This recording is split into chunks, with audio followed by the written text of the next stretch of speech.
നമസ്കാരം, എല്ലാവർക്കും UK എഡ്യൂസോണിൻ്റെ മറ്റൊരു ഭാഗത്തിലേക്ക് സ്വാഗതം. നമ്മൾ ഇന്ന് ചർച്ച ചെയ്യുന്നത് കൺസൈൻമെൻറ്റ് അക്കൗണ്ട് ബന്ധപ്പെട്ടുകൊണ്ടുള്ള കുറച്ച് കാര്യങ്ങളാണ്. കൺസൈൻമെൻറ്റ് അക്കൗണ്ടിൻ്റെ ബേസിക് ആയിട്ടുള്ള കാര്യങ്ങളൊക്കെ നമ്മൾ പറഞ്ഞിട്ടുണ്ടായിരുന്നു. അതുപോലെ തന്നെ ജേണൽ എൻട്രീസും ഇങ്ങനെയുള്ള ഒരു 3-4 ക്ലാസ്സുകൾ നമ്മൾ മുൻപ് അപ്ലോഡ് ചെയ്തിട്ടുണ്ട്. ആ ക്ലാസ് കൂടി നിങ്ങളൊന്ന് കാണാം. അതിനുശേഷം ഈ ക്ലാസ് കാണുമ്പോൾ കുറച്ചും കൂടെ ക്ലിയർ ആവും. കൺസൈൻമെൻറ്റ് അക്കൗണ്ടിൻ്റെ കംപ്ലീറ്റ് ആയിട്ടുള്ള കാര്യങ്ങൾ നമ്മൾ വരും ദിവസങ്ങളിൽ ചർച്ച ചെയ്യുന്നുണ്ട്.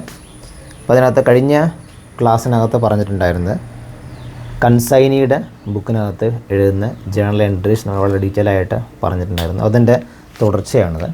ഇനി നമ്മളൊരു പ്രോബ്ലമാണ് നമ്മൾ വർക്കൗട്ട് ചെയ്യാൻ വേണ്ടിയിട്ട് ഉദ്ദേശിക്കുന്നത്. എല്ലാ ദിവസവും ചാനലിലൂടെ വൈകുന്നേരം 7 മണിക്ക് കൊമേഴ്സ് ബന്ധപ്പെട്ടുള്ള ക്ലാസ്സുകൾ ഷെയർ ചെയ്യുന്നുണ്ട്. നിങ്ങൾക്കത് ഉപകാരമാവുന്നുണ്ടെങ്കിൽ മാക്സിമം ഫ്രണ്ട്സിലേക്ക് ഷെയർ ചെയ്യുമെന്ന് പ്രതീക്ഷിക്കുന്നു. അപ്പോൾ നമുക്ക് ഇന്നത്തെ ഭാഗത്തിലേക്ക് കടക്കാം. ഇതിൻ്റെ ക്ലാസ് ഓർഡറായി കിട്ടുന്നതിന് വേണ്ടിയിട്ട് ചാനലിനകത്തുള്ള പ്ലേലിസ്റ്റ് സന്ദർശിക്കുക. പ്ലേലിസ്റ്റിനകത്ത് കൺസൈൻമെൻറ്റ് അക്കൗണ്ട് എന്നുള്ളൊരു പ്ലേലിസ്റ്റ് ക്രിയേറ്റ് ചെയ്തിട്ടുണ്ട്. അതിനകത്ത് മുമ്പ് അപ്ലോഡ് ചെയ്ത ക്ലാസ്സുകളും കാണാവുന്നതാണ്. പിന്നെ നമ്മൾ നോക്കുന്നത് ഇത് കഴിഞ്ഞ മുമ്പത്തെ ക്ലാസ്സിനകത്ത് നമ്മൾ കൺസൈൻമെൻറ്റ് അക്കൗണ്ട് ബന്ധപ്പെട്ടുള്ള എഴുതിയിട്ടുള്ള പ്രോബ്ലമാണ്. ഇതിൽ കൺസൈനർ ബുക്കിനകത്ത് എഴുതുന്ന ജേണൽ എൻട്രീസ്, ലെഡ്ജർ അക്കൗണ്ട്സ്, ഇതെല്ലാം നമ്മൾ വളരെ ഡീറ്റെയിൽ ആയിട്ട് നമ്മൾ ചെയ്തിട്ടുണ്ടായിരുന്നു. ഇനി കൺസൈനിയുടെ ബുക്കിനകത്ത് എഴുതുന്ന ജേണൽ എൻട്രീസും അതുപോലെ തന്നെ അതിൻ്റെ ലെഡ്ജർ അക്കൗണ്ടുമാണ് നമ്മൾ നോക്കാൻ വേണ്ടി പോകുന്നത്. ഓൾറെഡി ഇതിൻ്റെ തിയറി പാർട്ട് പറഞ്ഞു കഴിഞ്ഞു, ജേണൽ എൻട്രി നമ്മൾ പറഞ്ഞു കഴിഞ്ഞു. അപ്പോൾ ഇതിനകത്ത് ജസ്റ്റ് ഞാൻ ഈ ക്വസ്റ്റ്യൻ ഒന്ന് വായിച്ചിട്ട് പറയുന്നത്, അമൽ ഗുഡ്സ് സെൻഡ് ചെയ്യുന്നു വിജയ്ക്ക്. ഗുഡ്സ് സെൻഡ് ചെയ്യുന്ന 100 യൂണിറ്റാണ് ടോയ്സ്, ഒരു യൂണിറ്റിന് 200 രൂപ. അമലിൻ്റെ ഭാഗത്ത് നിന്ന് എക്സ്പെൻസ് ഉണ്ടാവുന്നത് 400 പാക്കേജിന്, മറ്റ് എക്സ്പെൻസ് എന്നുള്ളത് 600 രൂപയാണ്. വിജയിൻ്റെ ഭാഗത്ത് ഗോഡൗൺ റെൻ്റായിട്ട് 200 രൂപ, മറ്റ് എക്സ്പെൻസ് ഉള്ളത് 300 രൂപയാണ്. സെയിൽസ് നടത്തുന്നത്, അതായത് വിജയ് സെയിൽസ് നടത്തുന്നത് 100 യൂണിറ്റ് 300 രൂപയ്ക്ക് വെച്ചിട്ടാണ് സെയിൽസ് നടത്തുന്നത്. കമ്മീഷൻ ഉള്ളത് സെയിൽസിൻ്റെ 5% ആണ്. ഇത്രയാണ് ഇൻഫോർമേഷൻ ഉള്ളത്. ഇത്ര ഇൻഫോർമേഷൻ വെച്ചുകൊണ്ട് ജേണൽ എൻട്രീസും ലെഡ്ജർ അക്കൗണ്ട്സുമാണ് വരയ്ക്കേണ്ടത്. ജേണൽ എൻട്രീസും ലെഡ്ജർ അക്കൗണ്ട്സുമാണ് നിങ്ങൾ പ്രിപ്പയർ ചെയ്യേണ്ടത്. അപ്പോൾ അതിനകത്ത് ഈ ജേണൽ എൻട്രി എഴുതുമ്പോൾ നമ്മൾ കൺസൈൻഡ് ബുക്കിനകത്ത് ഒരു 6 ജേണൽ എൻട്രി നമ്മൾ പഠിച്ചിട്ടുണ്ടായിരുന്നു. ഗുഡ്സ് റിസീവ് ചെയ്യുമ്പം കൺസൈനറുടെ കയ്യിൽ നിന്ന് ഗുഡ്സ് റിസീവ് ചെയ്യുമ്പം കൺസൈൻഡ് ബുക്കിനകത്ത് നമ്മൾ പ്രത്യേകിച്ച് ജേണൽ എൻട്രി എഴുതാറില്ല. അതുപോലെ തന്നെ അഡ്വാൻസിൻ്റെ എമൗണ്ട്, പിന്നീട് സെയിൽസിൻ്റെത്, പിന്നീട് എക്സ്പെൻസിൻ്റെത്, കമ്മീഷൻ്റെത്, ഇങ്ങനെയുള്ളൊരു 6 ജേണൽ എൻട്രി നമ്മൾ പഠിച്ചിട്ടുണ്ടായിരുന്നു. അപ്പോൾ അതിൽ ഒന്നാമത്തേന് എന്തില്ല, ജേണൽ ഇല്ല, ബാക്കിയുള്ള 5 ജേണലാണ് വരുന്നത്. അപ്പോൾ ഇതിനകത്ത് വരെ അഡ്വാൻസ് എമൗണ്ട് ഒന്നും ഇതിനെക്കുറിച്ച് ഇൻഫർമേഷൻ ഒന്നും പറഞ്ഞിട്ടില്ല. അപ്പോൾ ആ ഒരു 4 ജേണൽ ഇതിനകത്ത് വരും. പിന്നീട് ലെഡ്ജർ അക്കൗണ്ടാണ് വരുന്നത്. ലെഡ്ജർ അക്കൗണ്ട് എന്ന് പറഞ്ഞാൽ കൺസൈനിയുടെ ബുക്കിനകത്ത് എഴുതുന്നതാണ്, കൺസൈനറുടെ അക്കൗണ്ടാണ് വരയ്ക്കുന്നത്. അപ്പോൾ കൺസൈനറുടെ അക്കൗണ്ടിൻ്റെ ഒരു പ്രിപ്പറേഷനുമാണ് ഇതിനകത്ത് നമുക്ക് ചെയ്യാനുള്ളത്. ഓക്കെ, അപ്പോൾ നമുക്ക് ആദ്യം ഇതിൻ്റെ ജേണൽ എൻട്രി നമുക്ക് എഴുതാം. ജേണൽ എഴുതാൻ വളരെ സിമ്പിളാണ്. ഓൾറെഡി ജേണൽ എൻട്രി നമ്മൾ പറഞ്ഞു കഴിഞ്ഞ ഭാഗമാണ്. ഒരു 4 ജേണൽ മാത്രമേ എന്ത് ചെയ്യും ഇതിനകത്ത് ജേണൽ നിങ്ങൾ വരക്കുമ്പോൾ ഡീറ്റെയിൽ ആയിട്ട് തന്നെ എന്ത് ചെയ്യുക, ജേണൽ വരക്കാം. ഇവിടെ പ്രത്യേകിച്ച് ഡേറ്റ് കൊള്ളൊന്നുമില്ല. പിന്നെ ജേണലിനകത്ത് LF എന്നുള്ള കൊള്ളൊന്നും പ്രത്യേകിച്ച് വരുന്നില്ല. നിങ്ങൾ വരക്കുമ്പോൾ എന്ത് ചെയ്യും, വരച്ചു വെക്കാം. ഇനി അതിനകത്ത് ഇപ്പം ആദ്യം ഒരു എക്സ്പെൻസ് ബന്ധപ്പെട്ടുകൊണ്ടുള്ള ഗുഡ്സ് റിസീവ് ചെയ്യുമ്പം എന്തില്ല, ജേണൽ ഇല്ല. കൺസൈനറുടെ ബുക്കിനകത്ത് ജേണൽ ഇല്ല. കൺസൈനറുടെ ബുക്കിനകത്ത് നമ്മൾ എന്ത് ചെയ്യുന്നുണ്ട്, ജേണൽ എഴുതുന്നുണ്ട്. കൺസൈൻമെൻറ്റ് അക്കൗണ്ട്, പിന്നെ കൺസൈനി അക്കൗണ്ട് എന്നെല്ലാം പ്രിപ്പയർ ചെയ്യുന്നുണ്ട്. അപ്പം ഇതിനകത്ത് കൺസൈനിയുടെ ബുക്കിനകത്ത് പ്രത്യേകിച്ച് ജേണൽ ഗുഡ്സ് റിസീവ് ചെയ്യുമ്പം ഇല്ല. പിന്നെ വരുന്ന ഒരു ജേണൽ എന്ന് പറഞ്ഞാൽ ഇവിടെ എക്സ്പെൻസ് സ്പെൻഡ് ആവുന്നുണ്ട്. എക്സ്പെൻസിൻ്റെ കൺസൈനിയുടെ ഭാഗത്തു നിന്ന് ഒരു എക്സ്പെൻസ് 300 ഉണ്ട്. പിന്നെന്താണ് 200 300 എന്നുള്ള 500 എക്സ്പെൻസ് ഉണ്ട്. അപ്പം അതിൻ്റെ ജേണൽ നമ്മൾ എന്ത് ചെയ്യും, അതിൻ്റെ ജേണൽ നമ്മൾ എഴുതണം. അപ്പോൾ നമ്മൾ എഴുതുമ്പം ഇതുപോലെ തന്നെ എഴുതുക. ആരുടെ ബുക്കിലാണ്, in the books of consignee, കൺസൈനിയുടെ ബുക്കിലുള്ള ജേണൽ എൻട്രിയാണ് എഴുതുന്നത്. Consignee, in the books of കൺസൈനിയുടെ ബുക്കിനുള്ള ജേണൽ എൻട്രിയാണ് നമ്മളിപ്പം എഴുതുന്നത്. ഓക്കെ, കൺസൈനി ബുക്ക് എന്ന് പറഞ്ഞാൽ ഇവിടെ എന്താണ്, അമൽ കൺസൈനറാണ്, വിജയ് ആരാണ്, കൺസൈനിയാണ്. വിജയിൻ്റെ ബുക്കിനകത്താണ് ഇപ്പോൾ നമ്മൾ എന്ത് ചെയ്യുന്നത്, എഴുതുന്നത്. ഓക്കെ, അപ്പോൾ അതിൽ ഒന്നാമത്തെ എക്സ്പെൻസുമായി ബന്ധപ്പെട്ടുകൊണ്ടുള്ള ജേണലാണ് നമ്മൾ എഴുതാൻ വേണ്ടി പോകുന്നത്. ഓൾറെഡി നിങ്ങൾ ആ ജേണൽ ക്ലാസ് കൂട്ടി നിന്ന് കാണാം, എന്നാലും നിങ്ങൾക്ക് കുറച്ചും കൂടെ ക്ലിയർ ആവുള്ളൂ. അപ്പം അതിൽ കൺസൈനർ അക്കൗണ്ട് ഇട്ടിട്ടു consignor account debtor to cash account ഇതെന്താണ് എക്സ്പെൻസുമായി ബന്ധപ്പെട്ടുകൊണ്ടുള്ള കാര്യമാണ്. ആരുടെ ഭാഗത്തുള്ള കൺസൈനിയുടെ ഭാഗത്തുള്ള എക്സ്പെൻസാണ്. നിങ്ങൾ നരേഷന് ബീങ് എന്ന് സ്റ്റാർട്ട് ചെയ്തിട്ട് എഴുതാൻ വേണ്ടിയിട്ടൊന്ന് ശ്രമിക്കാം. എമൗണ്ട് എത്രയാണ്? 200. നിങ്ങൾ ടോട്ടൽ എമൗണ്ട് കൂട്ടിയിട്ട് എഴുതിയാൽ മതി. 500 രൂപയാണ് ഈ ഇതിൻ്റെ ജേൺട്രി എന്നല്ല. ഓക്കെ, ഒന്നാമത്തെ ജേൺട്രി ആയി. ഇനി രണ്ടാമത്തെ ജേൺട്രി എന്ന് പറഞ്ഞാൽ ഒരു കമ്മീഷൻ്റെ കാര്യം ഇവിടെ പറയുന്നുണ്ട്. കമ്മീഷന് മുമ്പേ ഒരു സെയിൽസ് ഇവിടെ നടത്തുന്നുണ്ട്. ആരാണ്? കൺസൈനി സെയിൽസ് നടത്തുന്നുണ്ട്. ആ സെയിൽസിൻ്റെ ജേൺട്രി നമ്മൾ എഴുതി വെക്കണം. അപ്പോൾ അതിനെ തന്നെ ക്യാഷ് സെയിൽസ്, ക്രെഡിറ്റ് സെയിൽസ് എന്ന് പറഞ്ഞിട്ട് നമ്മൾ പഠിച്ചിട്ടുണ്ടായിരുന്നു അല്ലേ. അപ്പോൾ അതിലൂടെ എന്തില്ല, ക്രെഡിറ്റ് സെയിൽസ് അല്ല ഉള്ളത്, എല്ലാം ക്യാഷ് സെയിൽസ് തന്നെയാണ്. അപ്പോൾ നമുക്കത് വലിയ ബുദ്ധിമുട്ടില്ല. ആ ജേൺട്രി നമുക്ക് പാസ് ചെയ്യാം. രണ്ടാമത്തെ ജേൺട്രി എന്താണ്? Cash account debtor to consignor account. നിങ്ങൾക്ക് വേണമെങ്കിൽ കൺസൈനറിൻ്റെ പേര് തന്നെ വേണമെങ്കിൽ എഴുതി വെക്കട്ടെ. ഇവിടെ കൺസൈനറാണ്, അമൽ അക്കൗണ്ട് തന്നെ എഴുതാം. കൺസൈനർ അക്കൗണ്ട് എമൗണ്ട് എത്രയാണ്? 100 യൂണിറ്റ്. ഒരു യൂണിറ്റിന് 300 അല്ലേ, 100 അപ്പോൾ 30,000 രൂപയാണ് എന്ന് പറഞ്ഞാൽ സെയിൽസിൻ്റെ എമൗണ്ടായിട്ട് വരുന്നത്. ഇതെന്താണ്? സെയിൽസ് ബന്ധപ്പെട്ടിലാണ്.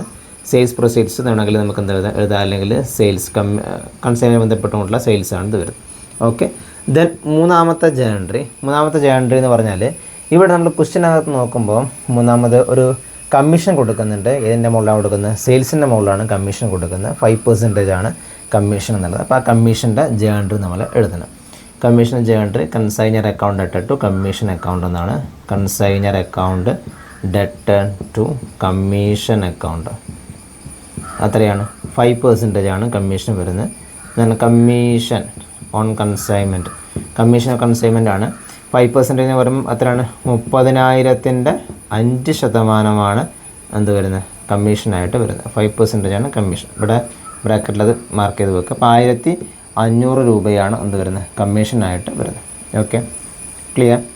ഇനി നാലാമത്തെ ജേൺട്രി എന്ന് പറഞ്ഞാൽ ബാലൻസ് എമൗണ്ട്, നമ്മൾ ബാലൻസ് റിമിറ്റ് ചെയ്യുന്ന ജേൺട്രിയാണ് നാലാമത്തെ ജേൺട്രി എന്ന് പറഞ്ഞാൽ. കൺസൈനി എത്ര എമൗണ്ടാണ് ബാലൻസ് ആയിട്ട് റിമിറ്റ് ചെയ്യുന്നത്, അതാണ് ഈ ജേൺട്രിനകത്ത് വരുന്നത്. നമ്മൾക്കത് ഒരു അക്കൗണ്ട് വരച്ചിട്ട് ചെയ്യുമ്പോൾ അതെന്താണ് കുറച്ചും കൂടെ നമുക്കത് ക്ലിയർ ആവും. അക്കൗണ്ട് വരച്ച് ചെയ്യുന്ന പറഞ്ഞാൽ നമുക്കൊരു അക്കൗണ്ട് വരക്കാം. അവിടെ അക്കൗണ്ട് വരച്ചിട്ട് ഇപ്പോൾ ഇതിനകത്തുള്ള ഈ നാലാമത്തെ ജേൺട്രി എന്നുള്ളത് നമ്മൾ ആ ബാലൻസിൻ്റെ എമൗണ്ട് റിമിറ്റ് ചെയ്യുന്ന ജേൺട്രിയാണ്. കൺസൈനർ അക്കൗണ്ട് വെച്ചിട്ട് ക്യാഷ് അല്ലെങ്കിൽ ബാങ്ക്, കൺസൈനർ അക്കൗണ്ട് വെച്ചിട്ട് ക്യാഷ് ഓർ ബാങ്ക് എന്നുള്ളതാണ് ജേൺട്രി വരുന്നത്. അപ്പം അത് നമ്മൾക്ക് എഴുതണമെങ്കിൽ നമ്മൾ എന്ത് വേണം? കൺസൈനർ അക്കൗണ്ട് എന്നുള്ളത് വരക്കണം.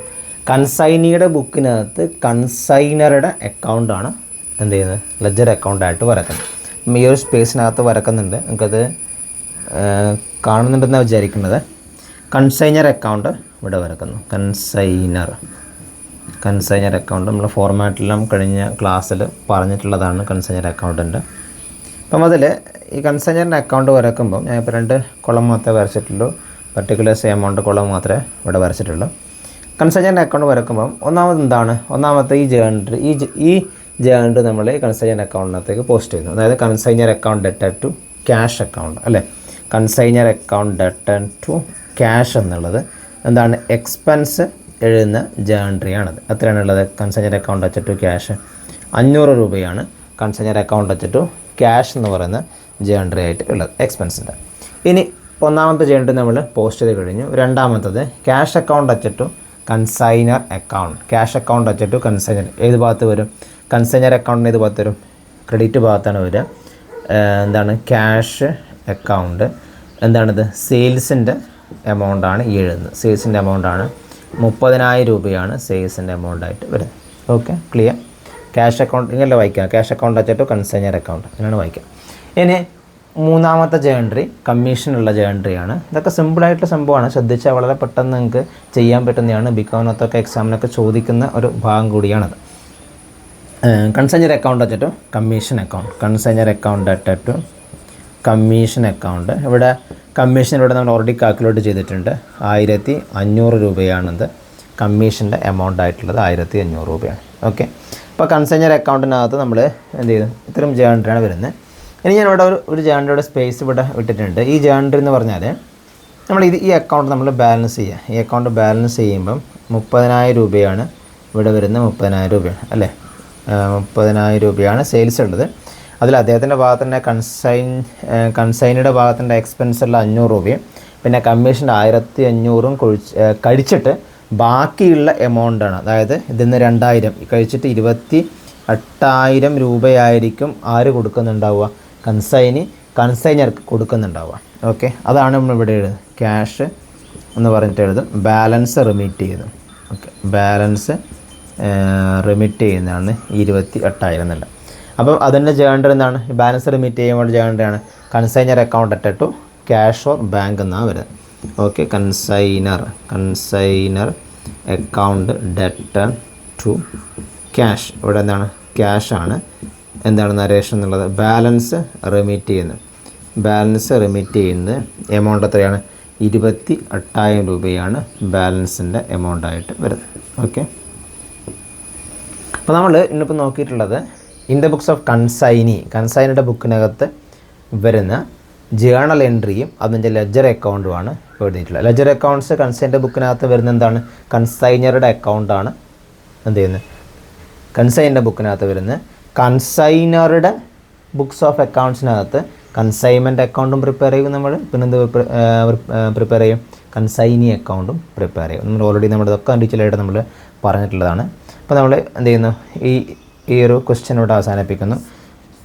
28,000 രൂപയാണ് ക്യാഷിൻ്റെ ബാലൻസ് എന്നുള്ളത്. ഓക്കെ, എത്രയേ ഉള്ളൂ, നമുക്ക് സിമ്പിളായിട്ട് ചെയ്യാൻ പറ്റുന്നതാണത്. ഇതിൻ്റെ ഫസ്റ്റ് പാർട്ട് നമ്മൾ ഓൾറെഡി ചെയ്തുകൊണ്ടാണ് വീണ്ടും ചെയ്യാത്തത്. ഇതിൻ്റെ കൺസൈനറുടെ ബുക്കിനകത്തുള്ള ജേണൽ ലെജർ അക്കൗണ്ടൊക്കെ നമ്മൾ ഓൾറെഡി നമ്മൾ ചെയ്തിട്ടുണ്ടായിരുന്നു. ആ ക്ലാസ് കൂടി നിങ്ങൾക്ക് കാണാൻ വേണ്ടി ശ്രമിക്കാം. ഈ ക്ലാസ്സിൽ ബന്ധപ്പെട്ട എന്തെങ്കിലും ഡൗട്ടുണ്ടെങ്കിൽ നിങ്ങൾക്ക് താഴെ കമൻറ്റായിട്ട് ചോദിക്കാവുന്നതാണ്. എല്ലാ ദിവസവും വൈകുന്നേരം 7 മണി ക്ലാസ് ഉണ്ട്. മാക്സിമം ക്ലാസ് ഒന്ന് ഷെയർ ചെയ്യുക. അതുപോലെ തന്നെ ചാനൽ സബ്സ്ക്രൈബ് ചെയ്യാത്ത കാണുന്ന ആരെങ്കിലും ഉണ്ടെങ്കിൽ ഒന്ന് ചാനൽ സബ്സ്ക്രൈബ് ചെയ്യും, സപ്പോർട്ട് ചെയ്യുമെന്ന് പ്രതീക്ഷിക്കുന്നു. Thank you.